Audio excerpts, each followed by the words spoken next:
Hello friends, welcome to the no free channel. आज हम रेखिक programming के बारे में पढ़ेंगे। सबसे पहले यहाँ हम देखते हैं रेखिक प्रोग्रामिंग को गणितीय रूप में किस प्रकार लिखा जाता है।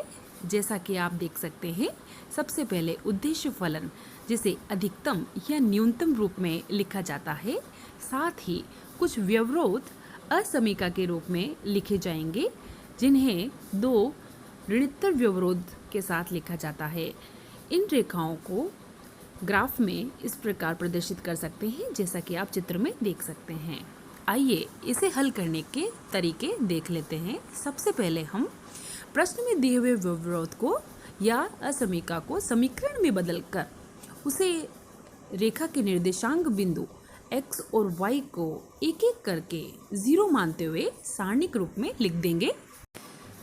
तत्पश्चात बच्चों, जिस प्रकार हमने सारे व्यवरोध को समीकरण में बदलने के बाद उनके निर्देशांक बिंदु ज्ञात किए हैं, फिर उन्हीं व्यवरोध में एक एक करके x और y को 0 रखकर हमें कंडीशन पता करनी है। यह कंडीशन ट्रू यानी कि सत्य या असत्य हो सकती है। यदि बच्चों यदि ट्रू यानी सत्य आती है तो उस रेखा का सुसंगत क्षेत्र यानी फिजिबल रीजन केंद्र बिंदु की तरफ बनेगा, और यदि यह कंडीशन असत्य आती है तो उस रेखा के सुसंगत क्षेत्र केंद्र बिंदु के विपरीत दिशा में छायांकित होंगे। अब हमें सभी व्यवरोधों का कॉमन फिजिबल रीजन देखना है, और जिन बिंदुओं से मिलकर वह फिजिबल रीजन बना है, उन बिंदुओं को हम उद्देश्य फलन में रखकर उस उद्देश्य फलन का अधिकतम या न्यूनतम हल प्राप्त करेंगे। इसे ही इस एलपीपी का इष्टतम हल या ऑप्टिमल सॉल्यूशन कहते हैं। आइए इसे एक उदाहरण के द्वारा समझते हैं। दोस्तों, लीनियर प्रोग्रामिंग की समस्याओं को हल करने के लिए हम यहाँ आलेखीय विधि का प्रयोग करते हैं। सर्वप्रथम यहाँ हम देखते हैं z बराबर 60x प्लस 50y। मैक्सिमाइज यानी कि अधिकतमीकरण इस उद्देश्य फलन का करना है। यह प्रथम लाइन हमारी उद्देश्य फलन कहलाती है। यहाँ दो व्यवरोध दे रखे हैं, x plus 2y less equal to 40। दूसरा व्यवरोध है 3x plus 2y less equal to 60। x और y दोनों ही सदैव 0 या 0 से बड़े होते हैं। इन्हें ऋणोत्तर व्यवरोध भी कहते हैं। जब हम आलेखीय विधि से किसी भी लीनियर प्रोग्रामिंग समस्याओं को हल करते हैं तो सर्वप्रथम हमें इन दो व्यवरोध को या जितने भी हमें व्यवरोध दिए हैं, इन्हें सर्वप्रथम समीकरण में बदलते हैं। यह दो असमीकाएं हैं। सबसे पहले हम प्रथम असमीका को समीकरण में बदलने का प्रयास करते हैं। अतः असमीका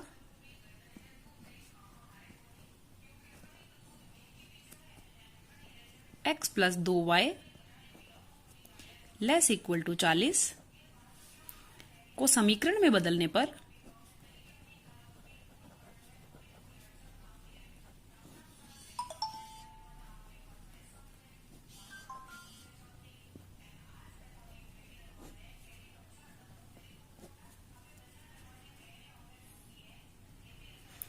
जब हम किसी असमीका को समीकरण में बदलते हैं, तब यहां लेस इक्वल टू की जगह इक्वल टू के चिन्ह का प्रयोग करके इसे दोबारा लिख लेते हैं। यहां मैंने लिखा है x प्लस 2y बराबर 40। समीकरण में बदलने के बाद हमें इस समीकरण का या रेखा का दोनों निर्देशांक बिंदु निकालना होता है, क्योंकि एक रेखा को बनाने के लिए हमें दो निर्देशांक बिंदु की आवश्यकता होती है। तो जब हम प्रथम निर्देशांक बिंदु को निकालेंगे, यानी कि केस 1 हमारा यहां ये रहेगा, यदि x का मान 0 हो तब क्या होगा। तो x का मान हमने 0 माना है, तो यहां x की जगह 0 रखने पर हमारा समीकरण बन जाएगा 0 प्लस 2y बराबर 40। इससे हमें y का मान प्राप्त होगा 20। इसी प्रकार केस 2 के अंदर यदि y का मान 0 हो तब क्या होगा दोस्तों? तो यहां हमें y का मान यानी इस समीकरण में y का मान 0 रखेंगे तो x का मान प्राप्त होगा। चलिए x प्लस 2 y के स्थान पर हमने यहां 0 मान लिया है, तब हमारा समीकरण बन जाएगा x प्लस 2 इंटू 0 बराबर 40। तो यहां से x का मान हमें प्राप्त होता है 40। तो दोस्तों हमारी प्रथम रेखा समीकरण x प्लस 2y बराबर 40 के दोनों निर्देशांक हमने निकाल लिए हैं। इसे हम सारणिक रूप में लिखने का प्रयास करते हैं। दोस्तों मैंने यहाँ एक सारणी बनाई है जहां हम x तथा y के बिंदु निरूपित करेंगे जो हमने प्राप्त किए हैं। x का मान जब हमने 0 माना तब y हमें प्राप्त हुआ। दोस्तों यहाँ हमें जब x का मान 0 रखा तो y हमें प्राप्त हुआ 20। तो यहाँ हम लिखेंगे y का मान प्राप्त हुआ 20।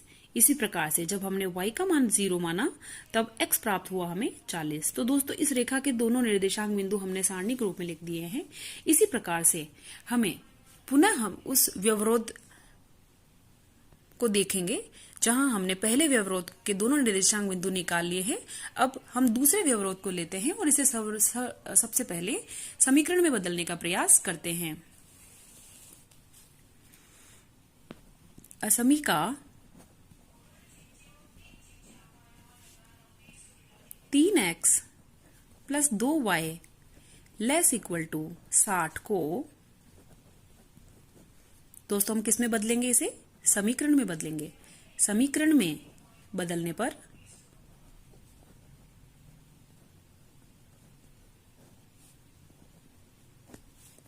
जब हम किसी असमीका को समीकरण में बदलते हैं तो यहाँ लेस इक्वल टू का जो चिन्ह है, असमीका का जो चिन्ह होता है उसे हटाकर हम यहाँ बराबर का चिन्ह लगा देते हैं। तो दोस्तों हमारा समीकरण हुआ 3x प्लस 2y बराबर 60। यह एक रेखा का समीकरण है। इसी प्रकार से अब हम यहाँ पे इस रेखा के समीकरण के दोनों निर्देशांक बिंदु को ज्ञात करेंगे। निर्देशांक बिंदु को ज्ञात करने के लिए हम पुनः उसी तरीके से काम में लेंगे कि पहला केस हम x बिंदु को 0 मानकर y निकालेंगे और दूसरे केस में हम y को 0 मानकर x प्राप्त करेंगे। इस प्रकार हम इस समीकरण के भी दोनों निर्देशांक बिंदु प्राप्त कर सकते हैं। प्रथम केस में यदि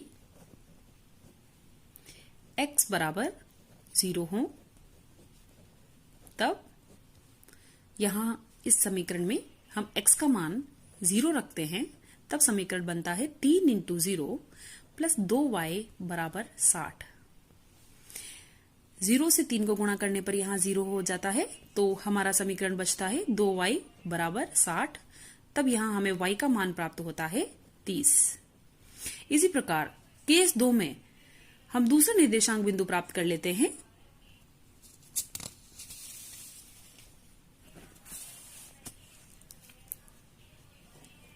केस 2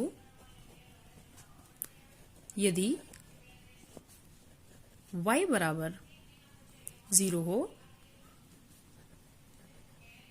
तब समीकरण बनता है हमारा 3x प्लस 2 इंटू 0 बराबर 60।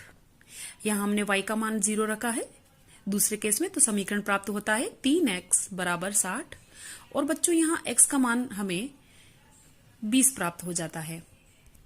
इस प्रकार हमने इस समीका को समीकरण में बदलने के बाद दोनों निर्देशांक बिंदु ज्ञात कर लिए हैं। अब हम इसे भी सारणिक रूप में लिख देते हैं। यहाँ दोस्तों मैंने एक सारणी बनाई है, जैसे हमने पिछली जो पहली समीकरण थी उसके निर्देशांक बिंदु के लिए बनाई थी। इस समीकरण में जब हमने x को 0 रखा तब हमें y प्राप्त हुआ था दोस्तों 30। इसी प्रकार यदि हमने y को 0 रखा तो हमें x प्राप्त हुआ था 20। तो हम यहाँ लिख देते हैं 20। इस प्रकार हमें इस रेखा के भी दोनों समीकरण प्राप्त करने पर निर्देशांक बिंदु को सारणिक रूप में लिख दिया है। अब हमें यहाँ प्रश्न में दी हुई दोनों ही असमीकाओं के यानी कि व्यवरोध के सुसंगत हल प्राप्त करने के लिए निर्देशांक बिंदुओं को केंद्र की तरफ है या नहीं का पता लगाना है। इसके लिए हम सबसे पहले यहाँ व्यवरोध लिखते हैं। हमारे व्यवरोध थे x plus 2y less equal to 40, दूसरा व्यवरोध था 3x plus 2y less equal to 60। तो बच्चों, जब हम इन दोनों ही व्यवरोध के सुसंगत हल प्राप्त करेंगे, तो सुसंगत हल प्राप्त करने के लिए सबसे पहले यहां बच्चों ध्यान रखें, सुसंगत हल को ही फिजिबल सॉल्यूशन कहा जाता है। फिजिबल सॉल्यूशन की दिशा तय की जाती है।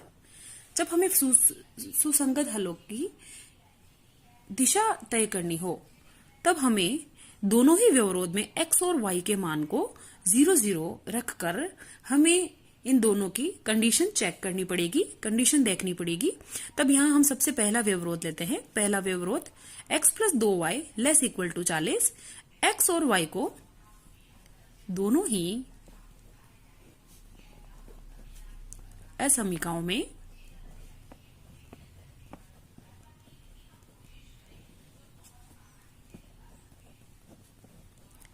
x तथा y के मान को 0 तथा 0 रखने पर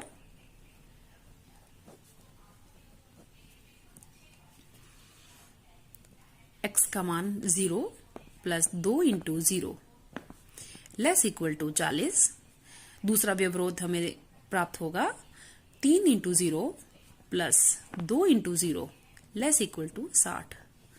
दोस्तों, हम यहां देखेंगे कि पहले व्यवरोध में जब हमने x और y के मान को 0 रखा, तब हमें प्राप्त हुआ 0 लेस इक्वल टू 40, और इसी प्रकार दूसरे व्यवरोध में निर्देशांक बिंदु 0-0 रखने पर हमें प्राप्त हुआ 0 लेस इक्वल टू 60। इसे हमें यह पता चलता है कि यह जो परिस्थिति है यह सत्य है, यानी कि कंडीशन जो है यहाँ पे वह ट्रू है। इसी प्रकार दूसरे व्यवरोध की कंडीशन भी बच्चों हमें यहाँ ट्रू प्राप्त होती है।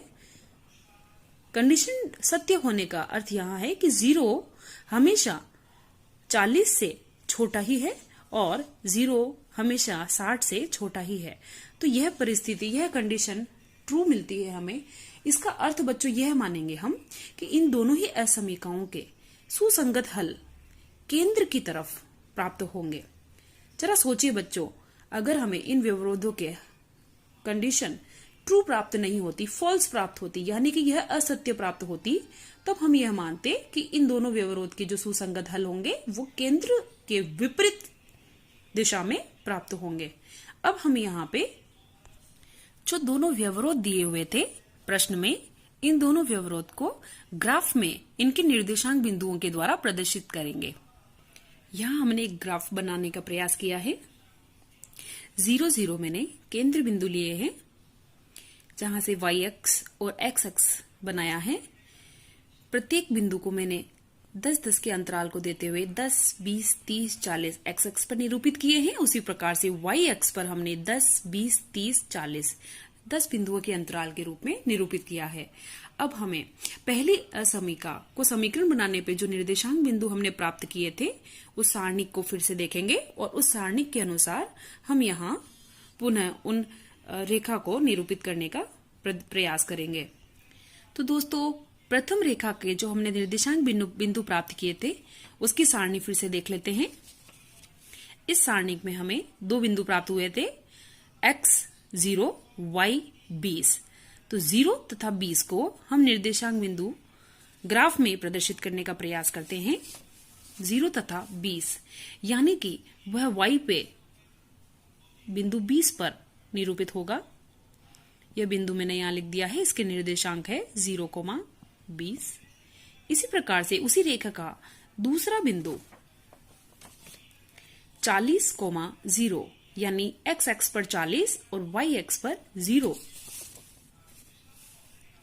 x एक्स पर 40 प्राप्त करने के लिए यहां हमें इस बिंदु पर जाना है। यहां इस बिंदु पर y का निर्देशांक 0 ही प्राप्त होगा। अतः इस रेखा का दूसरा निर्देशांक बिंदु 40,0 हमें प्राप्त हो गया है। अब हम इस रेखा के इन दोनों निर्देशांक बिंदुओं को स्केल की सहायता से मिलाकर इस रेखा का निर्माण करेंगे। यह मैंने स्केल की सहायता से इस रेखा को मिलाकर यहाँ इस असमीका का विवरण दे दिया है। इसी प्रकार से हम सारणी को देखते हुए दूसरी रेखा के निर्देशांक बिंदुओं को भी ग्राफ में निरूपित कर प्रदर्शित कर देंगे। दूसरी रेखा के सारणिक बिंदु प्राप्त होंगे 0 x एक्स पर, y एक्स पर 30, इसी प्रकार x एक्स पर 20 तथा y एक्स पर 0। यह दोनों निर्देशांक बिंदु हमें ग्राफ में प्रदर्शित करने हैं। x पर 0 और y पर 30, तो 10, 20 और 30 हमारा पहला निर्देशांक बिंदु यहां प्राप्त होता है। इसे हम लिख देते हैं 0,30। इसी प्रकार से दूसरा निर्देशांक बिंदु था x पर 20 और y पर 0, तो यहाँ y पर 0 इसी x पर होगा और x पर हमें 20 ले जाना है, तो यह बिंदु हमारा यहाँ प्रदर्शित होगा। इस बिंदु को हम यहाँ लिख देते हैं 20,0। उसी प्रकार से हम इन दोनों बिंदुओं को मिलाकर इस रेखा का निर्माण करते हैं और इसको हम इसकी असमीका के द्वारा प्रदर्शित कर देंगे। मैंने दोनों ही रेखाओं को उनके निर्देशांक बिंदुओं के द्वारा प्रदर्शित ग्राफ में कर दिया है। अब हम यहाँ देखते हैं कि जो हमने असमीकाओं के सुसंगत हल प्राप्त करने के लिए कंडीशन चेक की थी, उन कंडीशन में हमने दोनों ही असमीकाओं को ट्रू प्रूफ किया था। यहाँ ट्रू आने पर सुसंगत हल के लिए हमें यह मतलब समझना है कि इनका सुसंगत हल केंद्र की तरफ हमें बनाना होगा। तो दोनों ही व्यवरोध के सुसंगत हल केंद्र की तरफ प्रदर्शित होंगे। तो हम यहाँ इस ग्राफ में दोनों ही रेखाओं के जो हल है, सुसंगत हल है, उनको छायांकित रूप से केंद्र की ओर लेके आते हैं। अगर यह कंडीशन फॉल्स होती तो हम बच्चों यहाँ पे इन रेखाओं के सुसंगत हल को केंद्र की विपरीत दिशा में ले जाते, पर क्योंकि यहाँ कंडीशन हमें ट्रू मालूम होती है तो हम यहाँ पे इनके सुसंगत हल को केंद्र की तरफ ले जाएंगे। यह हमारी एक रेखा का सुसंगत हल है जिसे हम छायांकित रूप से केंद्र की तरफ ले जाने का प्रयास कर रहे हैं, यानी कि इनके सुसंगत हल केंद्र की ओर होंगे। इसी प्रकार से दूसरी रेखा के सुसंगत हल भी केंद्र की तरफ आएंगे, तो हम इन्हें भी केंद्र की तरफ लाने का प्रयास करते हैं। हम यहाँ पाते हैं कि दोनों ही रेखाओं के सुसंगत हल का मिलान इस क्षेत्र के अंदर होता है, यानी दोनों ही रेखाओं के जो हल हैं वह कॉमन रूप से इस क्षेत्र के अंदर आते हैं, यानी कि हमारे जो फिजिबल सॉल्यूशन होंगे, सुसंगत हल होंगे, वो इन्हीं क्षेत्र के मध्य से प्राप्त होंगे। हम इन चारों बिंदुओं को जो इस क्षेत्र को कवर करते हैं, चारों बिंदुओं को नाम दे देते हैं O, A, B तथा C। अतः क्षेत्रफल O, A, B, C सुसंगत हलों का समायोजन है। इन चारों बिंदुओं में हमें 3 बिंदुओं का पूर्व से ही पता है, लेकिन बिंदु B के निर्देशांक अभी हमें पता नहीं है। इस बिंदु B के निर्देशांक को पता करने के लिए हमें इन दोनों ही रेखाओं के समीकरण को, यानी कि रेखीय समीकरण को आपस में हल करके बिंदु B के निर्देशांक प्राप्त कर सकते हैं। बिंदु B के निर्देशांक के लिए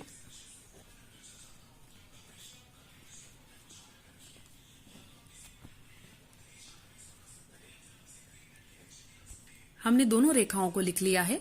इन दोनों रेखाओं को हल करने के लिए हम देखते हैं दोनों रेखाओं को आपस में घटाने पर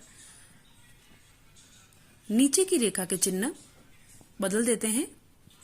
प्रथम रेखा में से द्वितीय रेखा को घटाने के लिए हमने यहाँ नीचे की रेखा के चिन्ह परिवर्तित कर दिए हैं।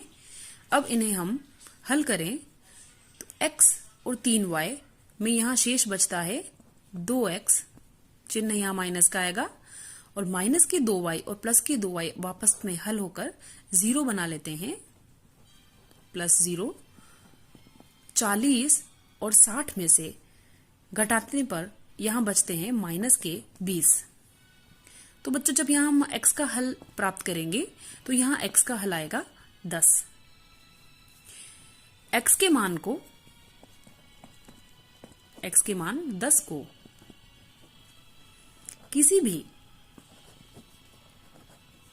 समीकरण में रखने पर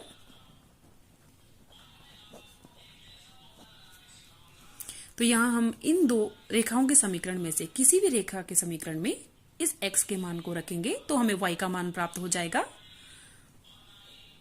मैं यहां प्रथम समीकरण में x का मान रख देती हूं 10। यहां x का मान मैंने रख दिया है प्लस 2y बराबर 40। पक्षांतर करने पर प्राप्त होता है 2y बराबर 40 माइनस 10। अतः y का मान हमें प्राप्त होगा, यहां बच जाता है 30। 30 में 2 का भाग लगाने पर यहां y का मान आ जाता है 15। इस प्रकार बिंदु B के निर्देशांक हमें यहां प्राप्त होते हैं x पर 10 और y x पर 15। आइए उस ग्राफ में बिंदु B के निर्देशांक को प्रदर्शित कर देते हैं।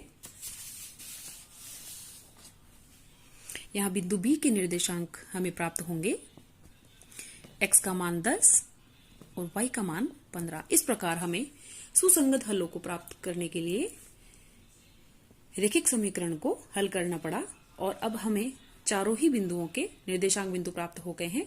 अब हम एक ऐसी सारणी बनाएंगे जिनमें हम इन चारों सुसंगत हलों को लिखेंगे। बच्चों, हमने यहाँ सुसंगत हल सारणी बनाई है।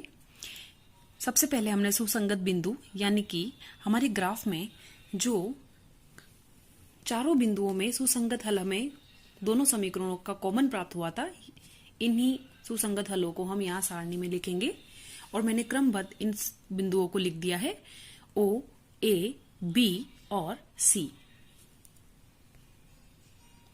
अब हम इनके सामने इन सुसंगत बिंदुओं को उद्देश्य फलन में रखेंगे और यहां पर इनका हल प्राप्त करेंगे। हमारा उद्देश्य फलन बच्चों अगर आपको याद हो तो था z बराबर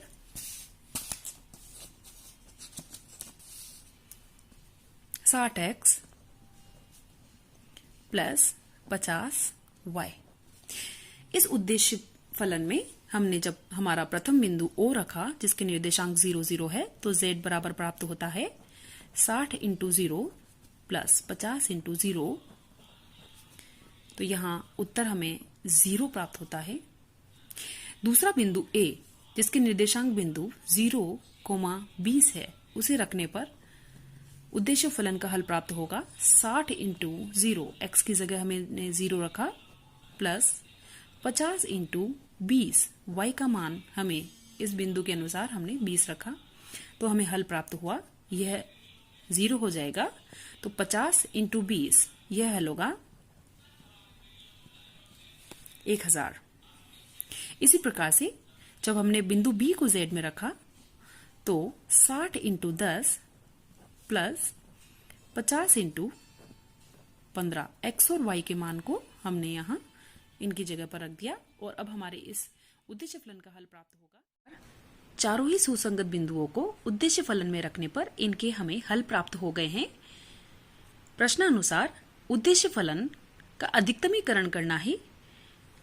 जब हम उद्देश्य फलन में सुसंगत बिंदुओं के हल प्राप्त करते हैं तब हम यहाँ देखते हैं कि बिंदु B के द्वारा सबसे अधिकतम हल प्राप्त हुआ है। बिंदु B से हमें उद्देश्य फलन का हल 1350 प्राप्त हुआ है जो अन्य बिंदुओं की तुलना में सबसे अधिक है। अतः यह इस लीनियर प्रोग्रामिंग समस्या का इष्टतम हल प्राप्त होता है।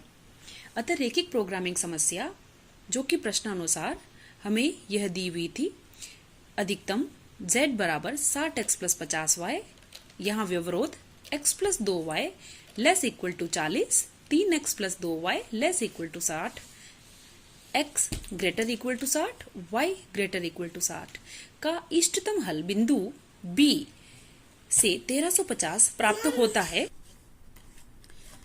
इष्टतम हल को ही बच्चों ऑप्टिमल सॉल्यूशन कहते हैं। अगर बच्चों यहाँ हमारी प्रोग्रामिंग समस्या अधिकतम ना होके न्यूनतम दी हुई होती तब हम यहाँ सुसंगत बिंदुओं के उद्देश्य फलन में जो हल प्राप्त होते हैं इनमें सबसे न्यूनतम हल को देखते। अगर हमें इस लीनियर प्रोग्रामिंग समस्या का सबसे न्यूनतम हल प्राप्त करना होता तो यहाँ बिंदु O के द्वारा हमें 0 प्राप्त होता, परंतु क्योंकि हमारी रैखिक प्रोग्रामिंग समस्या अभी सबसे अधिकतम हल प्राप्त करने के लिए कह रही है, इसीलिए हमारा इष्टतम हल बिंदु बी के द्वारा 1350 प्राप्त होता है। उम्मीद करती हूँ दोस्तों आपको लीनियर प्रोग्रामिंग समस्या को आलेखीय विधि से हल प्राप्त करना समझ में आया होगा। धन्यवाद।